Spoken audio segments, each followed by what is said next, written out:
Kim Tae-ho sat in his office aboard the space station Harmony's Edge, reading reports on his computer screen. The numbers were not good. 3 more human colonies had gone silent in the past week. No distress calls, no final messages, just empty. Space, where thriving worlds used to be, a sharp knock on his door broke his concentration. "Come in," he called out, not looking up from his screen. Park Soo-jin entered quickly, her face pale with worry. She carried a data pad in her trembling hands. "Sir, we just received an urgent message from Earth Command. They want to speak with you immediately." Tae-ho finally looked up. Soo-jin had worked with him for 3 years, and he had never seen her this frightened. "What's wrong?" "It's about the Vorthek Empire, sir. They've issued an ultimatum to all human colonies." She handed him the data pad with shaking fingers. Tae-ho took the device and read the message quickly. His expression remained calm, but his grip on the pad tightened slightly. The message was simple and brutal. Surrender 12 human colonies within 48 hours or face total war. "When did this arrive?" he asked. 20 minutes ago. "Earth Command wants you to represent humanity in emergency peace talks. The Vorthek agreed to meet here on Harmony's Edge in 6 hours. Tae-ho set down the pad and leaned back in his chair. 6 hours was not much time to prepare for the most important diplomatic meeting in human history. The Vorthek Empire controlled half of this galaxy's arm. Their military was legendary for its brutality and efficiency. "What do we know about their representative?" he asked. Soo-jin pulled up files on her own datapad. "War Commander Thexver. He's led the Vorthek military for over 20 years. His forces have conquered 15 different species. He's never lost a battle, and he's never shown mercy to defeated enemies." "Has he ever been involved in diplomatic talks before?" "No, sir. The Vorthak usually just attack without warning. This is the first time they've offered to talk instead of simply destroying everything." Tae-ho stood up and walked to the large window that showed the vast expanse of space around the station. Harmony's Edge was built specifically for diplomatic meetings between different species. It was neutral territory, protected by ancient galactic laws that even the Vorthak respected. "Why do you think they want to talk this time?" he asked. Soo-jin hesitated before answering. "Intelligence reports suggest they've been studying human military capabilities for months. Maybe they think we'll be easier to control if we surrender willingly instead of fighting. Or maybe they're planning something else." Tae-ho turned back to his assistant. "I need you to contact Admiral Bae Sung-min and Captain Yoon Ji-hai. Tell them I want detailed reports on all human fleet movements in the past month." "Sir, are you planning to threaten them with military action?" "I'm planning to be prepared for anything." He sat back down at his desk. "Also, get me everything we know about Vorthek culture, their military structure, and their past conquests. I want to understand exactly who we're dealing with." Soo-jin nodded and headed for the door, then stopped. "Sir, what if they don't want to negotiate? What if this is just a trap?" Tae-ho looked at her with steady eyes. "Then we'll deal with that, too. But right now, talking is our best option. Even if it fails, we might learn something useful." After Soo-jin left, Tae-ho returned to reading reports about the missing colonies. The attacks had been swift and complete. No survivors, no wreckage, just empty space where millions of humans had lived and worked. The Vorthak were clearly sending a message about their power. His computer chimed with an incoming call from Earth. "Admiral." Bae Sung-min's face appeared on the screen, his expression grim. "Tae-ho, I assume you've seen the ultimatum." "Yes, Admiral." "What's the military situation?" "Not good. Our nearest battle groups are at least 2 days away from the threatened colonies. If the Vorthak attack before then, we can't stop them." "What about their fleet positions?" Admiral Bae frowned. "That's the strange part. Our long-range sensors show most of their forces are still in their home systems. Only a few scout ships are near human space. That doesn't match their ultimatum," Tae-ho said thoughtfully. "If they were planning immediate attacks, they'd have their fleets in position already." "Exactly. Which means either they're bluffing or they're so confident in their superiority that they don't think they need to prepare, or they want something specific from these talks." Taeho made notes on his pad. Admiral, I need you to prepare contingency plans. If these negotiations fail, we need to be ready. Already working on it. Captain Yoon Ji-hai is coordinating fleet movements as we speak. But Taeho, you need to understand something. If this turns into a shooting war, we're badly outnumbered. The Vorthak have been building their military for centuries. I understand the stakes, Admiral. That's why I have to make these talks work. After ending the call, Taho spent the next hour reviewing everything humanity knew about the Vorthak Empire. They were a warrior species, standing nearly 3 meters tall with natural armor and multiple eyes. Their society was built around military conquest and the belief that might made right. They had never been defeated in battle. Every species they encountered either submitted or was destroyed. Their technology was advanced, their tactics were ruthless, and their soldiers felt no fear or mercy. Sujin returned with more intelligence reports. Sir, I've been thinking about something. Why would War Commander Thexver come here personally? He could have sent any representative. Taeho looked up from his reading. Good question.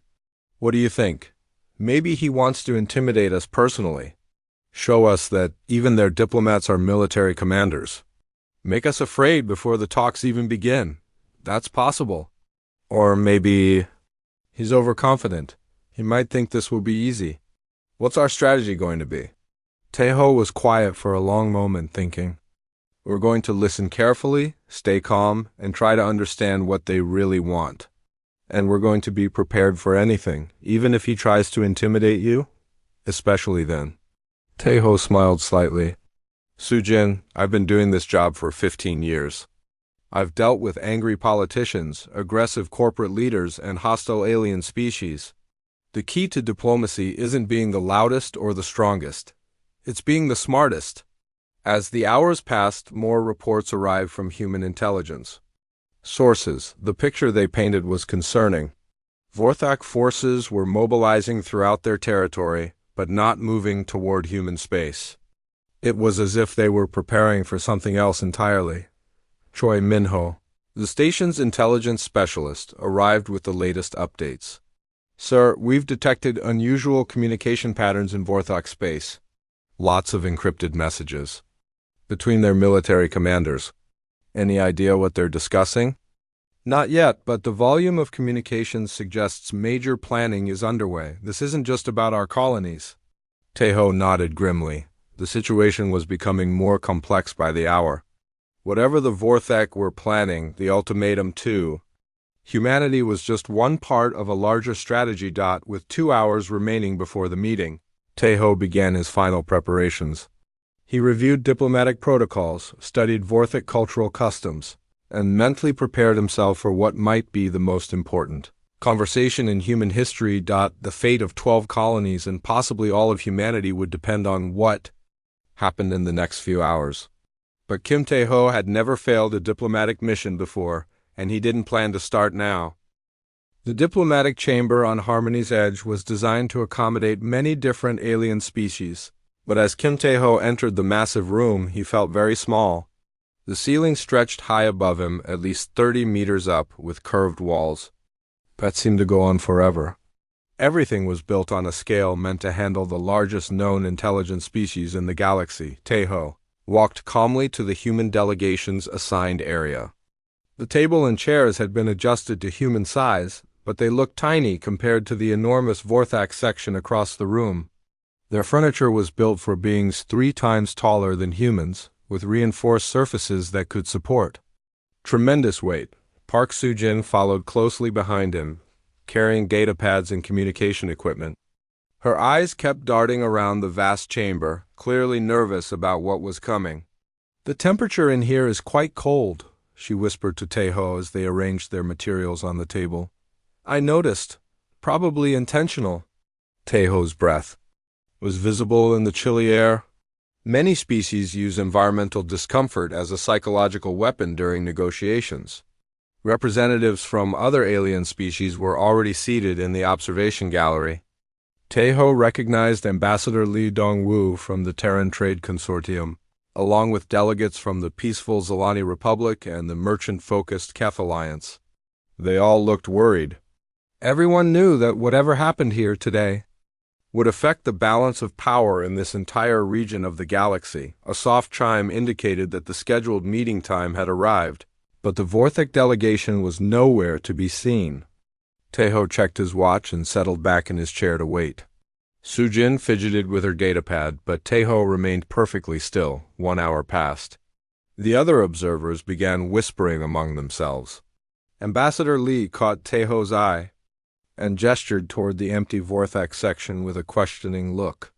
Taeho simply shrugged and continued waiting. Another hour went by.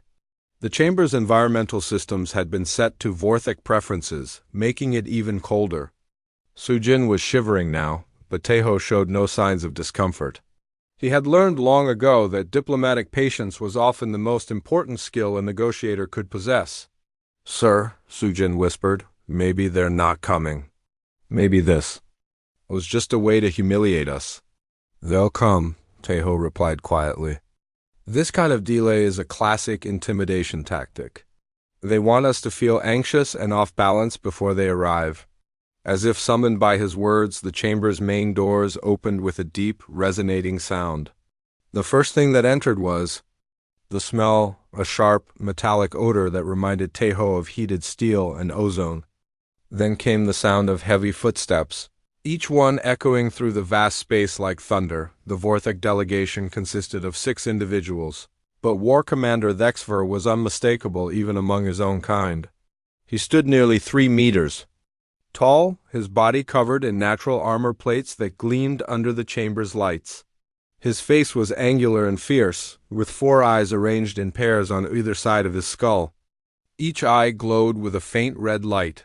Behind him came 5 other Vorthic warriors, all wearing ceremonial military gear that somehow managed to look both decorative and deadly.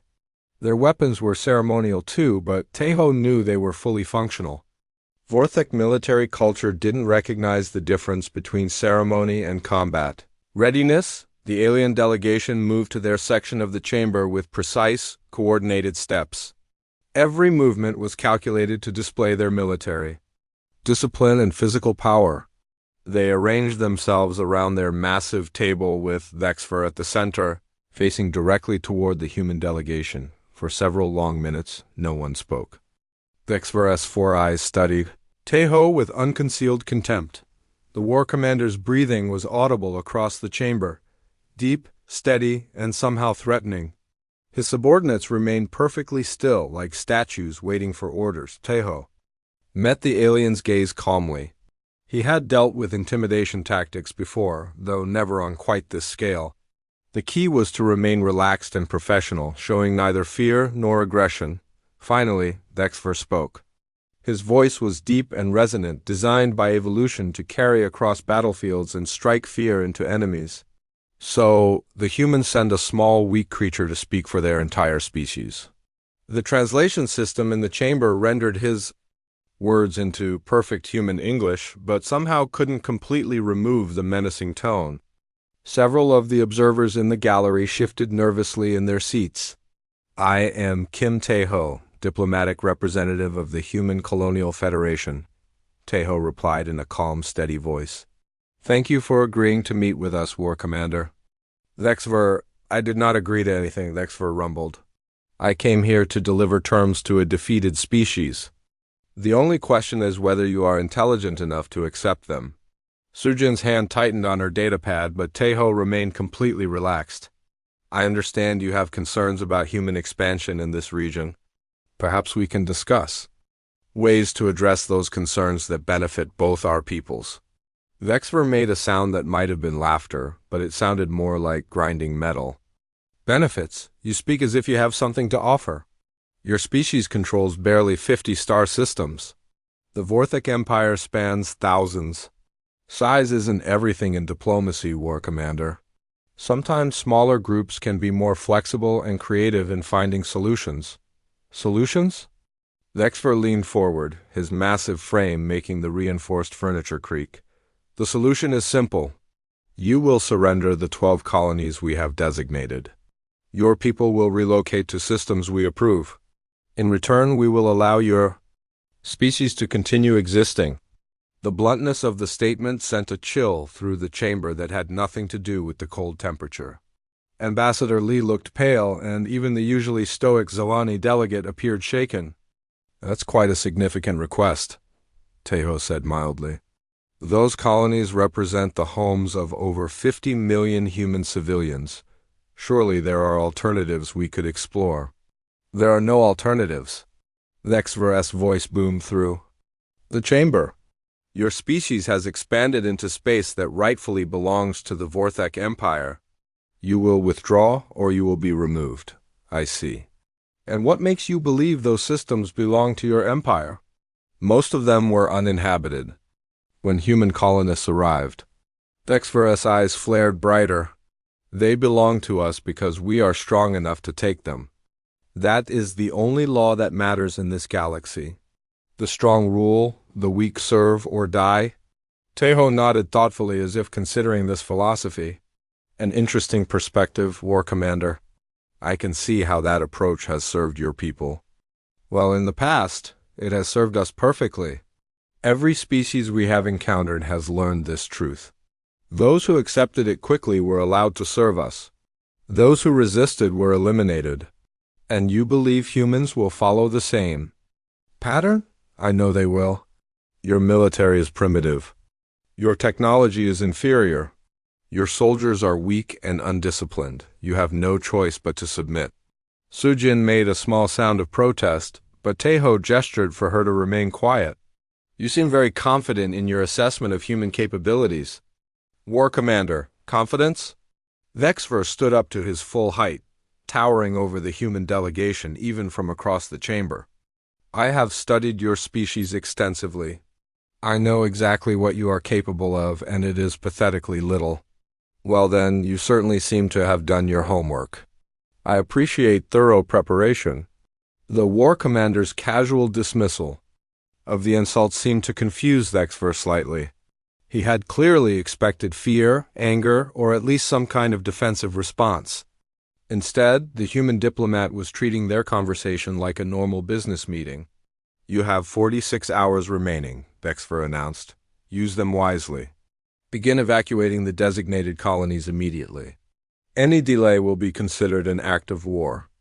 "I'll certainly convey your position to my superiors," Tahoe replied politely. "In the meantime, perhaps you could provide me with some additional details about your requirements?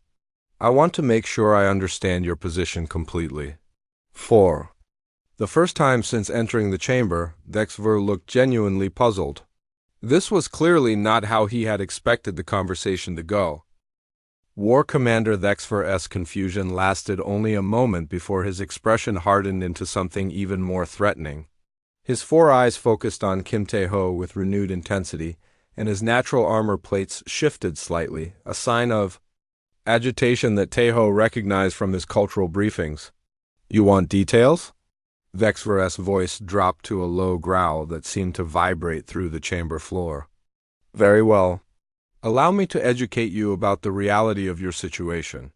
The War Commander gestured to one of his subordinates, who immediately activated a holographic projector. The air above the chamber's center filled with images, star maps, showing Vorthek territory, fleet formations, and military installations. The scale was impressive and clearly meant to overwhelm. "Behold the might of the Vorthek Empire," Vexver announced, his voice rising to fill every corner of the vast space. 3,000 star systems under our control, 50,000 warships, armies numbering in the billions. The holographic display shifted to show recordings of past Vorthak conquests. Tae-ho watched calmly as alien worlds burned under orbital bombardment. Cities crumbled under the advance of Vorthek ground forces. Entire species knelt in surrender before Vorthek commanders. The Zalani thought their shields could protect them. Vexver continued, pointing to one particularly devastating scene. "Their planetary defenses lasted exactly 17 minutes against our assault fleets." In the observation gallery, the Zalani delegate looked away from the images of his people's subjugation. Other observers shifted uncomfortably in their seats, but Tae-ho continued taking notes on his datapad as if he were watching a routine military briefing. "The Korth believed their warrior culture made them strong," Vexver went on. They fought. Bravely, they died completely. Their homeworld is now a training ground for our young soldiers. More images flash by: space battles, planetary invasions, mass surrenders. Each scene was designed to show the futility of resistance against Vorthak military power. The message was clear: submit or be destroyed. And now we come to humanity, Dexfer said, his voice dripping with contempt. A species so new to interstellar travel that you still use chemical rockets for some of your ships. A military so primitive that you fight wars with kinetic weapons and explosive missiles. The holographic display changed to show human colonies and military installations. Tejo recognized several of them: New Sol, Bizan Station, the shipyards. At Incheon Prime, the images were detailed and recent, clearly obtained through extensive surveillance. Your largest battleship masses barely 50,000 tons, Dexfer continued. Our scouts are twice that size. Your most advanced fighters carry weapons that wouldn't penetrate the armor of our supply transports.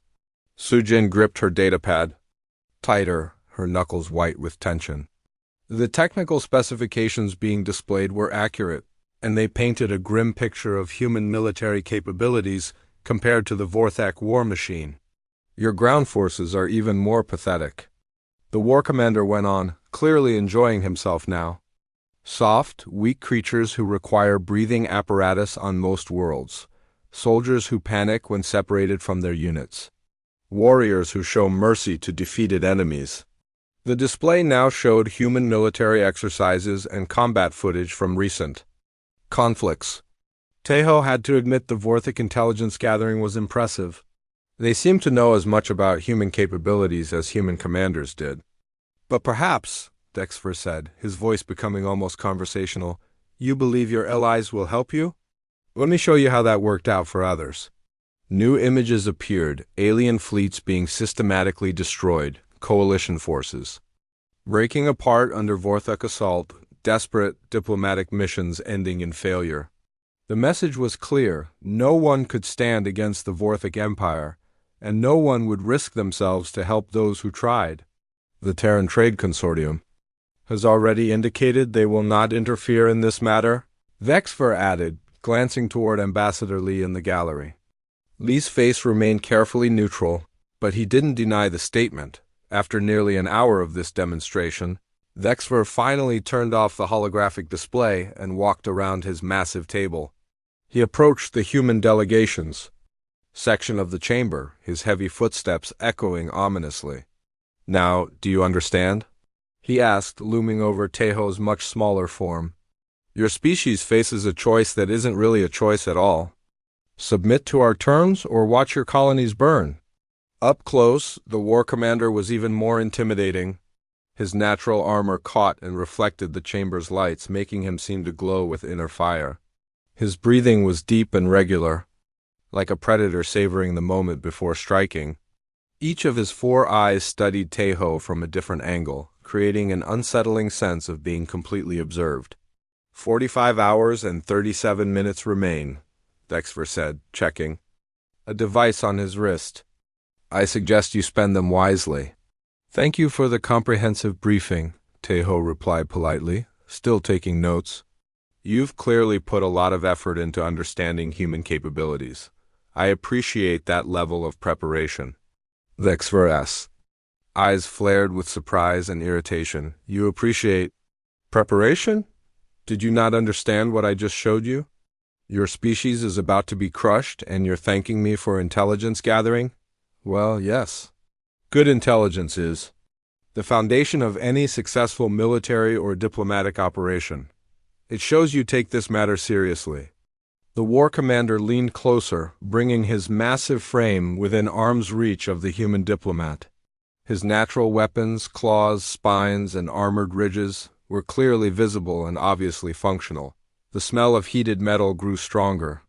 I'm not here to receive your compliments, little human. I'm here to watch you realize that your species has no hope of survival unless you do exactly as I command. I understand your position, Tejo said calmly. Though I do have a few questions about some of the details you've presented. Questions? Dexver's voice rose dangerously. You dare to question the might of the Vorthic Empire? Oh, not questioning your military strength at all. That's clearly impressive. I'm more curious about some of the tactical and strategic implications of your proposed terms. This was clearly not the response Thexver had expected. His subordinates exchanged glances, equally confused by the human's reaction. In all their previous conquest campaigns, enemy representatives had either cowered in terror or made desperate threats. They had never encountered someone who treated their intimidation as a subject for academic discussion. What? Tactical implications? Thexver asked slowly. Well, for instance, you mentioned that our colonies need to be evacuated within your timeline. That's 50 million people across 12 star systems. Even with our entire civilian transport fleet, that would take at least 6 months to accomplish safely. Then you should have started sooner, Thexver growled. Perhaps.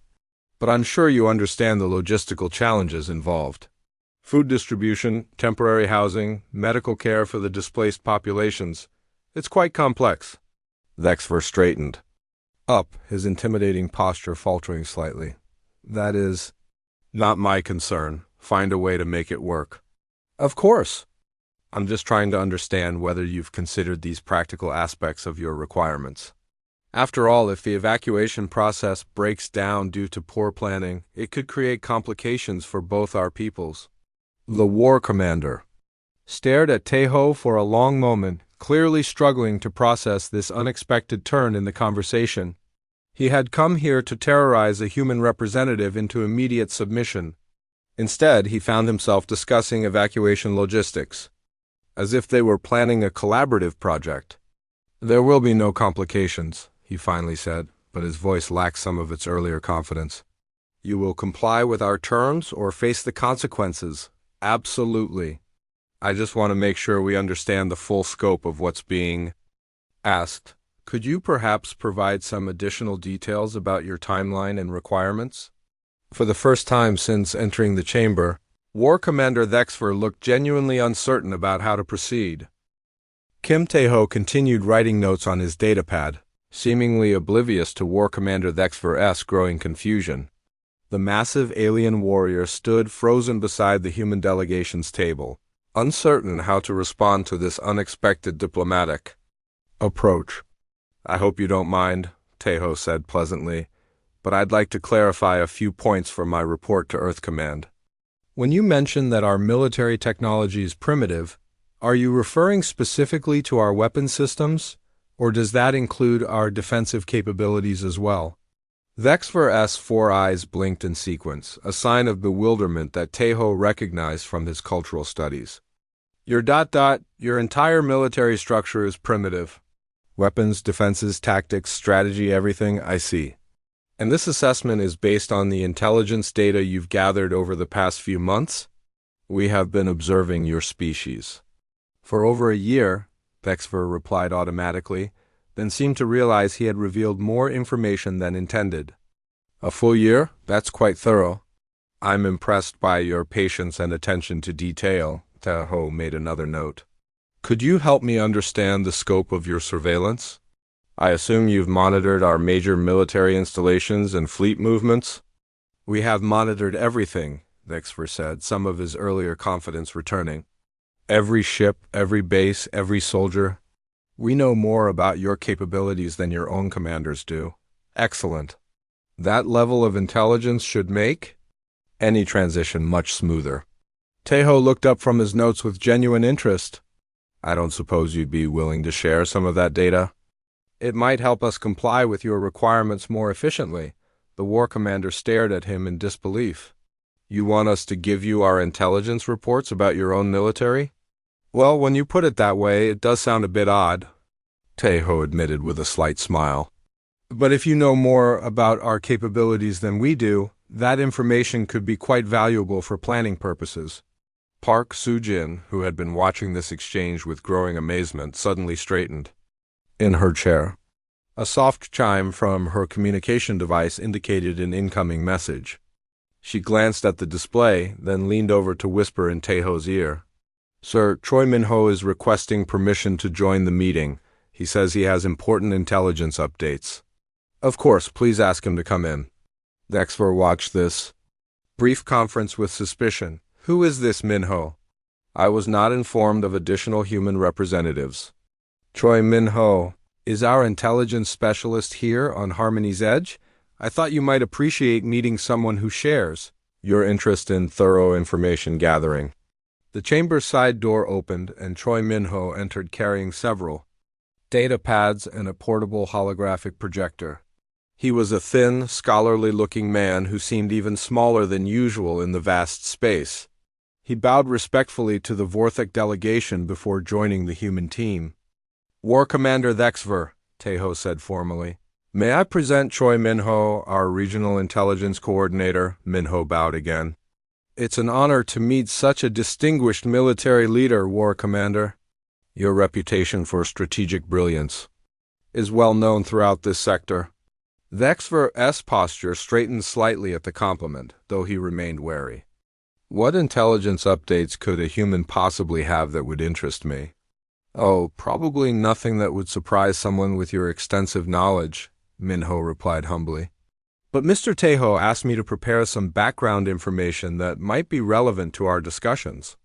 Minho activated his portable projector, and a small holographic display appeared above the human table.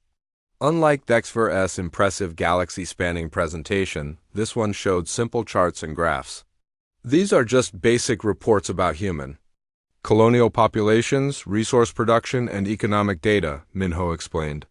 Nothing dramatic, but it might help with the logistical planning we were discussing. Tejo studied the displays with interest. This is very helpful, Minho. Could you explain the population distribution data to War Commander Dexver? I think he'd find it useful for understanding the scope of the evacuation requirements. Minho began pointing to various charts explaining in a calm, academic tone how the 12 colonies were organized, their population centers, and their economic functions. It was all very dry and technical, but Dexver found himself listening. Despite his growing confusion about the direction of this meeting, the most challenging colony to evacuate would probably be New Bezin, Minho continued. It has over 8 million residents but limited transport infrastructure.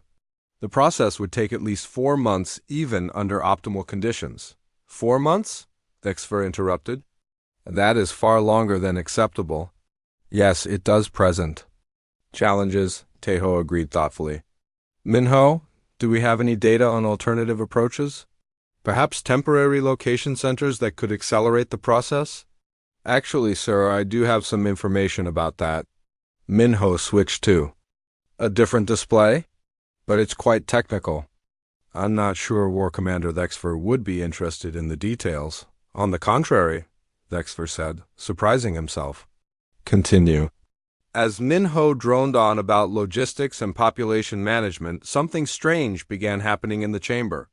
The observers in the gallery started paying closer attention, not because the information was exciting, but because of how the Vorthik delegation was reacting to it. Dexver, who had entered the chamber as a conquering warrior delivering an ultimatum, was now effectively participating in a planning session about human colonial evacuation.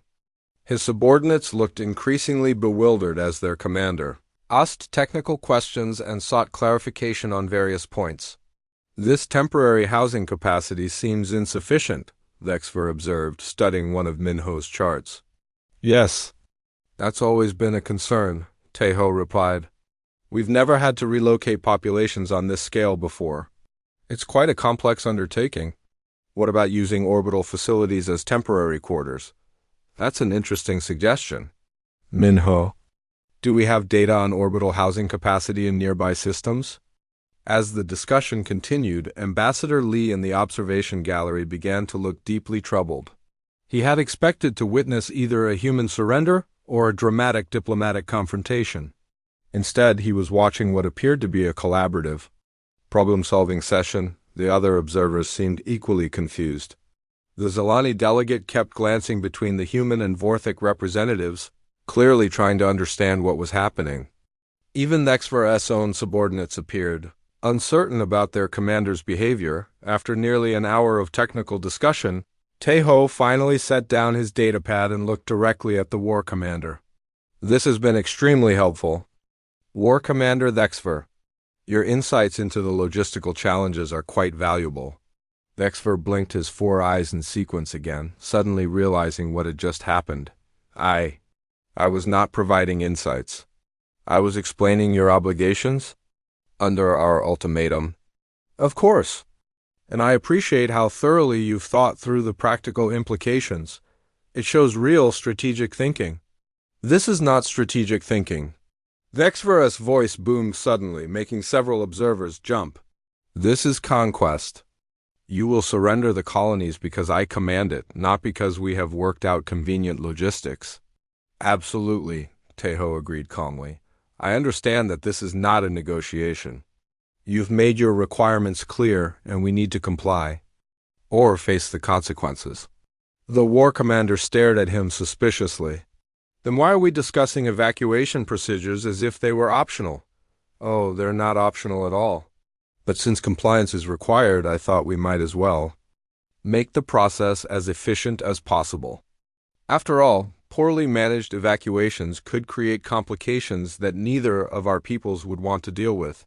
Thexver opened his mouth to respond, then closed it again. Somehow, this small human had maneuvered him into spending over an hour discussing the practical details of human colonial surrender as if it were a joint project requiring careful coordination. I think, Tejo said pleasantly, that we're making excellent progress. Would you be interested in hearing what I've learned about human military doctrine and strategic thinking? It might be relevant to your planning. War Commander Thexver's expression shifted from confusion back to suspicion. What could human military doctrine possibly teach the Vorthok Empire? We have conquered half this galaxy while your species was still limited to a single world? You're absolutely right about the difference in experience, Kim Tejo replied with sincere respect. But since you've invested so much time studying human capabilities, I thought you might find it interesting to understand the thinking behind our approach to warfare. Your approach to warfare is irrelevant. You will not be fighting anyone. Of course not. But understanding how a species approaches conflict can provide valuable insights into their psychology and decision-making processes. It might help explain some of the behaviors you've observed during your surveillance. Thexver considered this for a moment. Despite his growing irritation with the human diplomat's unexpected responses, he was genuinely curious about what made this small, weak species think they could survive in a hostile galaxy. Very well, he said finally. Show me this military doctrine of yours. Perhaps it will help me understand why your species has not yet realized how hopeless your situation truly is. Tejo nodded to Choi Minho, who activated a new holographic display.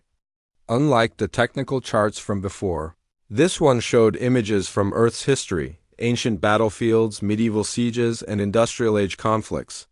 Human military thinking has been shaped by thousands of years of warfare on our homeworld. Tejo began. Unlike many species that achieved interstellar travel, we had to fight for survival from our very beginning. The display showed scenes of early human conflicts, tribal wars, city-state battles, empire-building campaigns. Thexver watched with mild interest, seeing nothing particularly impressive about primitive humans fighting with basic weapons. Every human child learns about these conflicts in school, Tejo continued.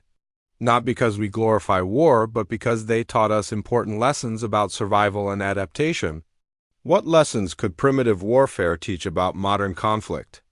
Thexver asked dismissively. The most important lesson is this. Humans don't fight to conquer territory or gather resources. We fight to end wars. The holographic display shifted to show more recent conflicts, the world wars of the 20th century, with their unprecedented scale and destructiveness. Thexver's 4 eyes focused more intently as he saw the massive armies, the industrial production, the total mobilization of entire populations. When humans go to war, Tejo explained, we commit everything we have to ending the conflict as quickly and completely as possible. We learn that long, drawn-out wars cause more suffering than short, decisive ones. This is standard military thinking, Thexver said, but he was paying closer attention now, perhaps. But humans take it further than most species. The display showed footage of human engineers rapidly building factories, converting civilian production to military purposes, mobilizing entire populations for war efforts. We have a concept called total war that most other species find disturbing. Captain. Yunjihai's face suddenly appeared in the holographic display, joining the meeting through quantum communication from her ship. She was a compact, professional-looking woman in a crisp military uniform. Captain Yun, Teho said, could you explain to War Commander Thexfer how human military doctrine approaches the problem of technological inferiority? Certainly, sir. Captain Yun's voice was clear and confident. War Commander, our doctrine recognizes that humans will often face enemies with superior technology and numbers. So we develop strategies specifically for fighting from a position of weakness. Impossible, Thexfer said flatly. Superior force always wins. This is a law of nature. Usually, yes. But humans have a saying, necessity is the mother of invention. When we're desperate enough, we become very creative about turning disadvantages into advantages. The holographic display showed examples from human history, guerrilla warfare, asymmetric tactics, technological innovations born from desperation. But more disturbing were the examples of human persistence and adaptability under extreme pressure. For instance, Captain Yun continued, humans have a disturbing tendency to weaponize things that weren't designed as weapons. Civilian ships become missile platforms. Industrial chemicals become explosives. Communication satellites become kinetic weapons. Any species can improvise weapons, Thexfer said, but his voice carried less certainty than before. True, but humans take it to extremes that most species find uncomfortable. The display showed technical diagrams of human military innovations, weapon systems built from civilian components, tactics that turned natural phenomena into military assets, strategies that treated entire star systems as battlefields. We also have a concept called mutually assured destruction, Tahoe added conversationally. It's based on the idea that sometimes the best way to prevent a war is to make absolutely certain that everyone loses if the war actually happens. Thexver's armor plates shifted slightly, another sign of agitation. You are suggesting that humans would destroy themselves rather than surrender. Not destroy ourselves necessarily, but we might destroy everything that makes conquest worthwhile? Teho's tone remained pleasant and academic. For example, if someone wanted to conquer human colonies for their industrial capacity, we might ensure that industrial capacity no longer exists. That is madness, perhaps, but it's also quite effective as a deterrent. It changes the cost-benefit analysis of conquest considerably. Captain Yun's image nodded agreement. Human military doctrine also emphasizes that warfare isn't just about battles between armies. It's about disrupting the enemy's entire system, supply lines, communications, command structure, economic base, even psychological factors. The holographic display showed more disturbing examples, human military campaigns that targeted not just enemy forces, but enemy infrastructure, logistics, and morale. The scope was comprehensive and ruthless in a way that seemed to make Thexver uncomfortable.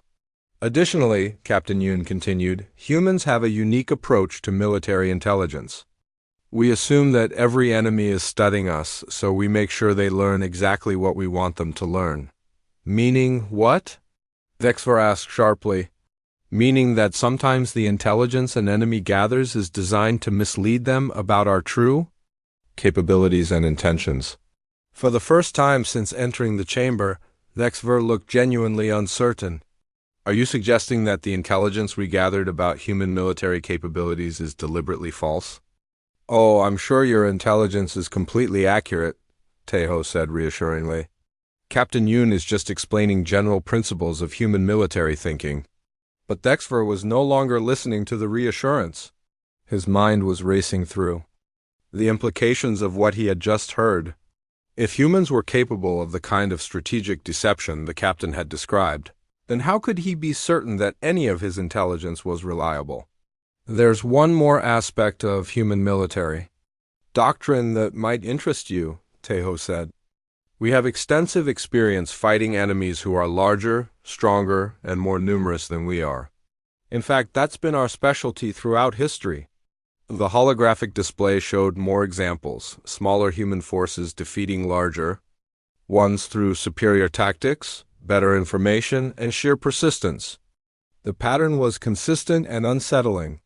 Humans don't expect to win through superior force, Captain Yoon explained. We expect to win through superior preparation, better intelligence, and more creative problem-solving. Vexfer stared at the human delegation with growing unease. When he had entered this chamber, he had been certain of human weakness and Vorthok's superiority. But the more he learned about human thinking, the less certain he became about anything. "This has been quite educational," Taeho said pleasantly.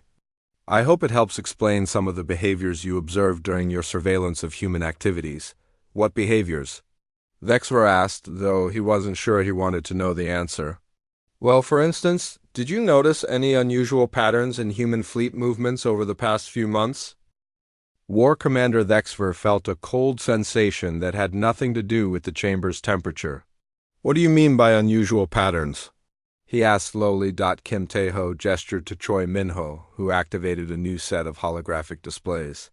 These showed star charts with marked fleet positions and movement vectors, information that should have been classified at the highest levels of human military command. "Oh, just routine things that might have seemed odd to outside observers," Taeho said casually. "Training exercises in unusual locations, supply runs to systems without major facilities, that sort of thing." The displays showed human ships moving in patterns that initially appeared random but gradually revealed an underlying structure. Vexfer's 4 eyes tracked the movements with growing alarm as he began to recognize what he was seeing. "For example," Taeho continued, pointing to one section of the star chart, "you might have noticed increased human naval activity near the Kepler Nebula over the past 6 weeks. Probably looked like standard patrol rotations to your observers." "Those were patrol rotations," Vexfer said, but his voice lacked conviction. "Certainly, though I suppose it might have seemed odd that we were patrolling so far from our usual territory. And with such unusually heavy formations." Choi Min-ho expanded the display to show more detail. The patrol rotations formed a complex pattern that gradually surrounded several key Vorthok supply routes without appearing to do so intentionally. "Then there were the merchant convoys," Taeho added thoughtfully. "I imagine your intelligence services noted the increased civilian traffic." "Through the Tau sector?" "Civilian ships are not relevant to military planning." Vexfer replied automatically, but he was staring at the display with obvious concern. "Usually not, no. Though these particular civilian ships were carrying some interesting cargo manifests." The holographic display shifted to show shipping records. Industrial equipment, raw materials, communication arrays, all perfectly legal civilian trade, of course. But the shipping destinations and quantities told a different story. The civilian cargo was being distributed in patterns that would support rapid military deployment throughout the region. What had appeared to be normal commercial activity was actually a massive logistical preparation for war. "War Commander," Taeho said gently, "I hope you don't mind me asking, but how long has your intelligence service been monitoring these activities?" "We have been observing human movements for over a year," Vexfer replied stiffly. "A full year. That's quite comprehensive." Taeho made a note on his datapad. "I assume that included monitoring our communication networks and command structures?" "Of course. Excellent. Then you're probably aware that Admiral Bae Sung-min has been coordinating what we call Operation Lighthouse for the past 8 months. Vexver's armor plates shifted visibly. "We detected no operation by that name." "Oh, that's not surprising. We use different code names for different security levels. Admiral Bae, could you join us, please?" The holographic display shifted to show Admiral Bae Sung-min's face. He was an older man with steady eyes and the calm confidence of someone who had spent decades in military command. "War Commander Vexver," Admiral Bae said with professional courtesy. "I understand you've been studying our fleet capabilities." Quite thoroughly. Your fleets are insignificant compared to Vorthak military power, Vexver replied, but his voice sounded less certain than before. You're probably right about that. We've never tried to match your numbers or firepower. Instead, we focused on understanding your operational patterns and strategic thinking. Impossible. Vorthak military doctrine is not available to outsiders. Actually, it's quite available if you know where to look. Your empire has been conquering systems for decades, and each conquest follows remarkably consistent patterns. You're very good at what you do, but you're also quite predictable. Admiral Bay gestured, and the holographic display showed detailed analysis of past Vorthak military campaigns. Supply routes, attack patterns, command structures, even individual commander preferences, all mapped out in exhaustive detail. For instance, Admiral Bay continued, your forces always establish forward bases exactly 47 light-years from target systems. Your supply convoys follow the same routes every time. Your commanders use identical tactical formations regardless of the specific enemy they're facing. Vexver stared at the display in shock. The information being shown was more detailed than some Vorthak military briefings he had attended. How did you obtain this intelligence? He demanded. The same way you obtained intelligence about us, Teho replied pleasantly. Careful observation, patient analysis, and thorough preparation. But there's one important difference, Admiral Bay added. While you were watching us, we were also positioning our forces. The star chart changed again, showing current fleet positions throughout the region. What it revealed made Vexver's breath catch in his throat. Human naval forces weren't scattered randomly across their territory as Vorthak intelligence had. Reported, they were positioned in a careful pattern that surrounded Vorthak space like a closing fist.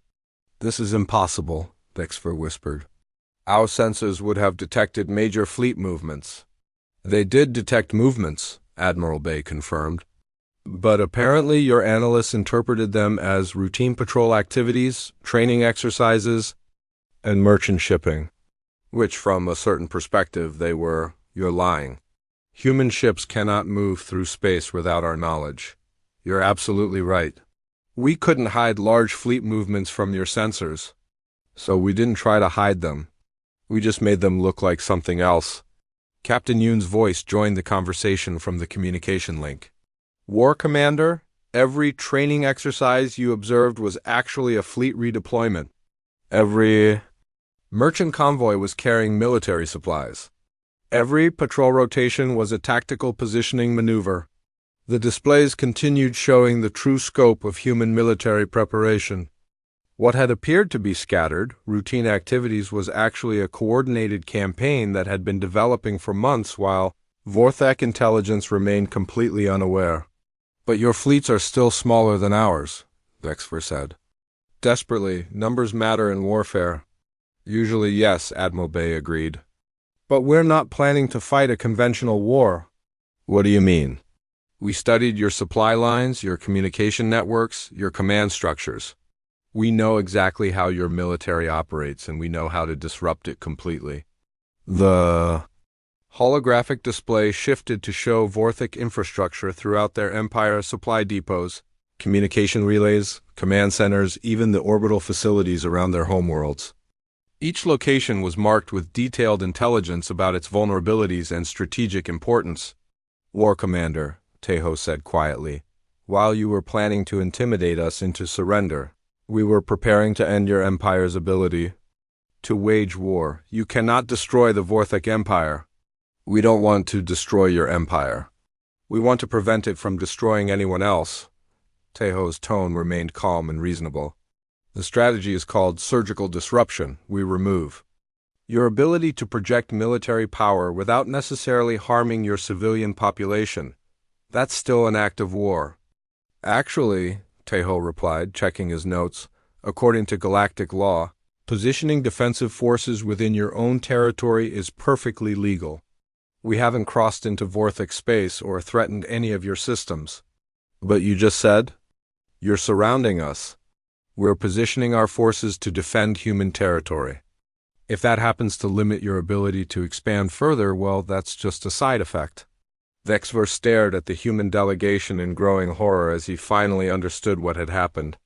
While he had been planning intimidation and conquest, the humans had been quietly, methodically preparing to neutralize the Vorthik Empire's military capability, and they had done it so carefully that Vorthek intelligence had never even suspected what was happening. The diplomatic chamber fell into complete silence as War Commander Vexver processed the full implications of what he had just learned. His subordinates stood frozen behind him, their confidence shattered by the revelation that their intelligence superiority had been an illusion. Kim Tae-ho set down his datapad and looked directly at the massive alien commander. War Commander, I think we need to discuss some concepts that might be unfamiliar to Vorthik military thinking. What concepts? Vexver's voice was barely above a whisper. The first is something humans call mutually assured destruction. We briefly mentioned it earlier, but let me explain it more thoroughly.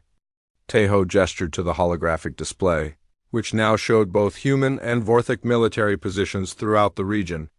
The principle is simple. If you attack us, we will ensure that your empire loses the ability to attack anyone ever again. Not through conquest or occupation, but through the systematic destruction of your military infrastructure. Admiral Bay's voice joined from the communication link. War Commander, your empire depends on a complex network of supply lines, communication relays, and command structures. We've spent months identifying every critical component of that network. The display highlighted dozens of facilities throughout. Vorthak space, shipyards, supply depots, communication centers, training facilities. Each one was marked with detailed intelligence about its function and vulnerabilities. If you proceed with your ultimatum, Admiral Bay continued, we will simultaneously strike every one of these targets. Your fleets will find themselves cut off from supplies, unable to communicate with command, and trapped in enemy territory with no way home. You're bluffing, Vexver said, but his voice shook with uncertainty. Human ships cannot penetrate deep into Vorthik territory. You're absolutely right, Tae-ho agreed pleasantly. We can't send invasion fleets into your space. But we don't need to, Captain Yoon's voice joined the conversation. War Commander, do you remember the merchant convoys your intelligence services observed over the past few months? Those were civilian supply ships. Some of them were. Others were carrying specialized military equipment to positions throughout this region, equipment that has been waiting patiently for activation. The holographic display shifted to show what appeared to be normal civilian installations, mining stations, communication relays, research facilities. But as the image enhanced, it revealed hidden military components integrated into each structure. Humans have a saying, Captain Yoon continued. The best weapon is the one your enemy doesn't know exists. We've been placing assets throughout this region for months, disguised as civilian infrastructure. Impossible. Our security scans would have detected military hardware. Your scans did detect exactly what they were designed to detect: civilian equipment operating within normal parameters. The military applications were not immediately obvious. Tae-ho leaned forward slightly. War Commander, let me ask you something. In all your years of conquest, have you ever encountered an enemy who was willing to accept total mutual destruction rather than surrender? No species is that insane. Most aren't, you're right. But humans learned something important from our history on Earth. Sometimes the only way to stop a bully is to make sure that bullying becomes too expensive to continue. The holographic display changed again, showing economic and strategic analysis of the Vorthik Empire. Resource flows, trade, routes, military expenditures, all mapped out in detailed charts and graphs. Your empire's strength comes from its ability to conquer and control other species, Tae-ho continued. But that strength depends on military superiority and efficient logistics. Remove those advantages and the empire becomes unsustainable. You cannot remove our military superiority. Vexver roared, some of his earlier aggression returning. We have thousands of warships, millions of soldiers. Yes, you do. And they're all dependent on supply lines that we can cut, communication networks that we can disrupt, and command structures that we can neutralize. Tejo's voice remained calm and analytical. War Commander, your military is very powerful. But it's also very complex. Complex systems have vulnerabilities. Admiral Bay's image reappeared on the display. We've also been in communication with some of your former victims. The Zilani Republic, the Keth Alliance, several other species that were forced to submit to your empire. They're very interested in the possibility of regaining their independence. In the observation gallery, the Zilani delegate straightened in his seat, his eyes brightening with something that might have been hope. They wouldn't dare rebel against us, Vexfer said, but his voice carried less conviction than before. They might if they believed they had support, and if they thought the Vorthik military was too busy dealing with other problems to suppress rebellions effectively. The full scope of the human strategy was becoming clear. It wasn't just about defending human colonies, it was about ending the Vorthik Empire's ability to threaten anyone. This is madness, Vexfer repeated, but he sounded more desperate than angry now. Even if you could do everything you claim, the cost would be enormous. Your own forces would be destroyed in the process. Probably, Tejo admitted.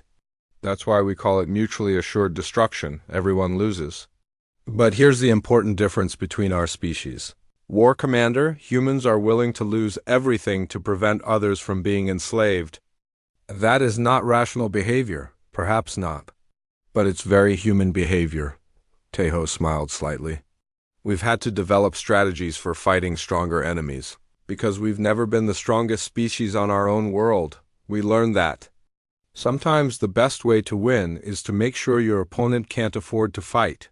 Troy Minho activated another display showing historical examples from Earth. Throughout human history, smaller forces have defeated larger ones by making conquest too expensive to sustain. We learned to turn our weakness into a strategic advantage. But your weakness is real, Vexfer protested. Your ships are smaller, your weapons are less powerful, your armies are tiny compared to ours. All true, Admiral Bay confirmed. But none of that matters if we can prevent your forces from working together effectively.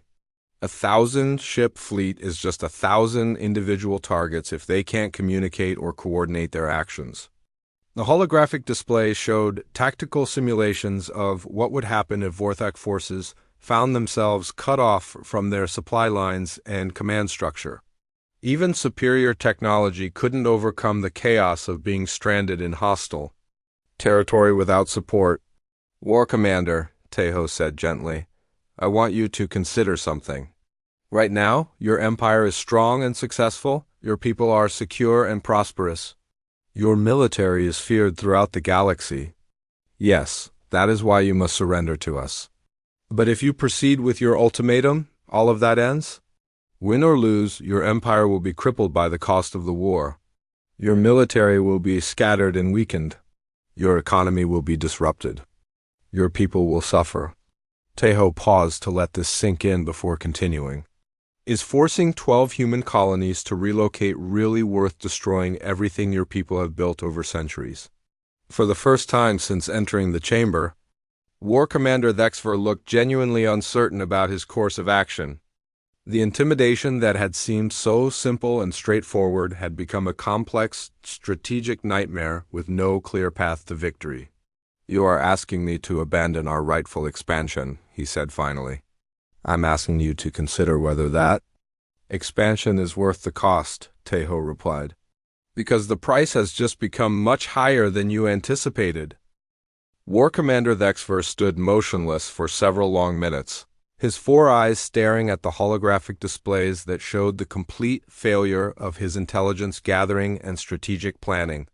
The other Vorthek warriors behind him waited, in tense silence. Uncertain how their commander would respond to this unprecedented situation, Kim Tejo remained patient, allowing the alien leader time to process everything he had learned.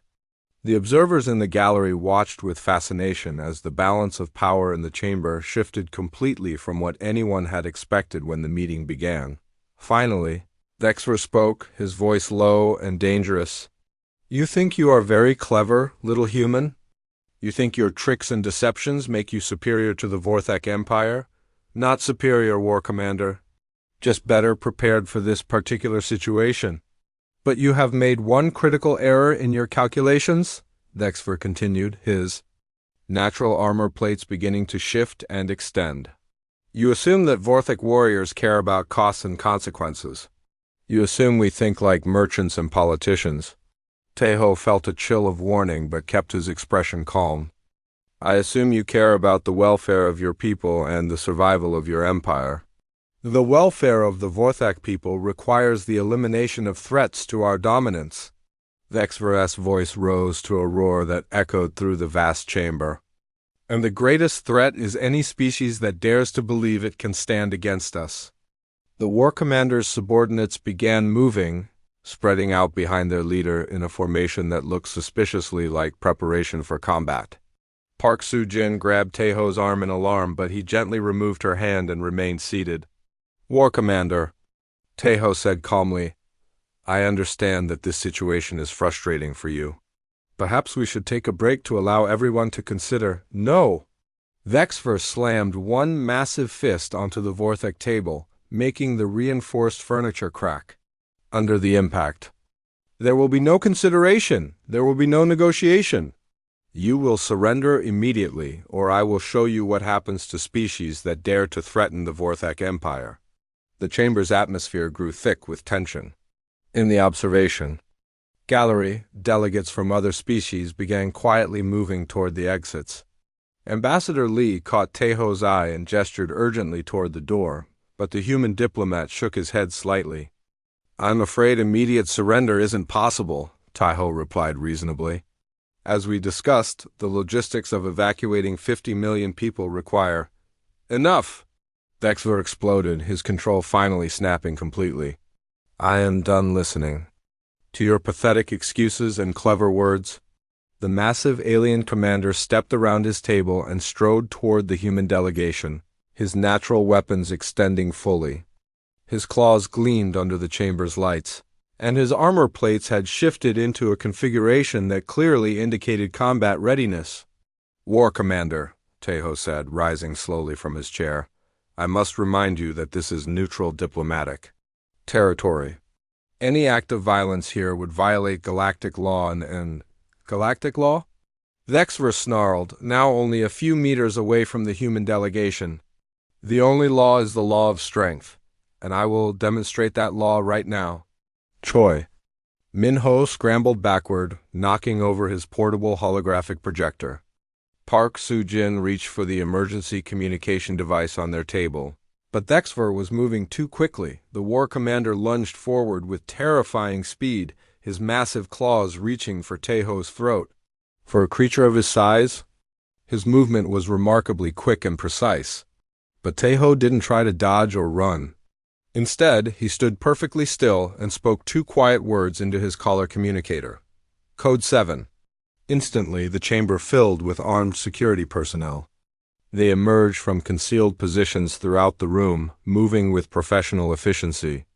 Lim Hae-won, the station's security chief, appeared at the head of a dozen officers, all carrying weapons designed to handle large, dangerous alien species.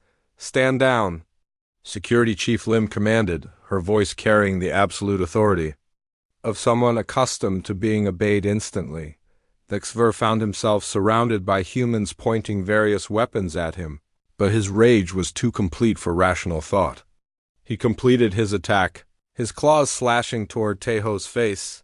Taeho stepped aside at the last moment, allowing the war commander's momentum to carry him past. The alien warrior crashed into the human delegation's table, scattering data pads and equipment across the floor. That will be quite enough, Taeho said calmly, adjusting his diplomatic jacket. Security Chief Lim, please place War Commander Dexver under arrest for assault in neutral diplomatic territory. With pleasure, sir. Lim gestured to her officers, who moved to surround the stunned Vorthek commander. Dexver stared at Taeho in shock, finally realizing what he had just done. In his rage and frustration, he had committed the one act that would give humanity everything they needed to justify their defensive preparations. This was planned, he whispered. You manipulated me into attacking you. I certainly hoped you wouldn't attack anyone, Teho replied honestly. But I prepared for the possibility that you might lose control of your temper. Your psychological profile suggested you don't handle frustration well. The other Vorthic warriors made no move to help their commander. They understood galactic law well enough to know that any attempt to rescue him would only make their empire's legal situation worse. By attacking a diplomatic representative in neutral territory, Security Chief Lim announced formally, War Commander Thexver has violated the Galactic Accords on diplomatic immunity. This act constitutes a formal declaration of hostility against all signatories to the Accords. In the observation gallery, Ambassador Lee was already speaking rapidly into his communication device, informing the Terran Trade Consortium of what had just occurred. The Zelani delegate was doing the same, and Teho could see the excitement in his expression as he realized what this meant for his people's hopes of independence. War Commander, Teho said as security officers placed restraints on the massive alien, I want you to understand something. When you entered this chamber, you represented a powerful empire making demands from a position of strength. Now you're a war criminal whose actions have given every species in this region legal justification to act against Vorthak expansion. You tricked me, Thexver said bitterly. I told you the truth about human capabilities and intentions. You chose not to believe it. Teho picked up his scattered notes from the floor. But more importantly, you chose to respond to diplomatic discussion with violence. That choice was entirely yours. Admiral Bay's voice crackled through the communication system. Mr. Teho, we're receiving reports that several species are already mobilizing their defense forces in response to the War Commander's actions. It appears your strategy was successful. What strategy? Thexver demanded. The strategy of giving you every opportunity to choose a peaceful resolution, Teho replied. You could have negotiated. You could have found a compromise. You could have simply walked away. Instead, you chose violence in a diplomatic setting, which tells everyone in this galaxy exactly what kind of threat your empire represents. As security officers led Thexver toward the chamber's exit, Teho called out one final comment. War Commander, you asked me earlier what lessons primitive human warfare could teach about modern conflict. Here's the most important one. The greatest victories are won before the first shot is fired. The massive doors closed behind the arrested Vorthak delegation, leaving the chamber in stunned silence. After a moment, spontaneous applause broke out in the observation gallery as delegates from other species realized what they had just witnessed.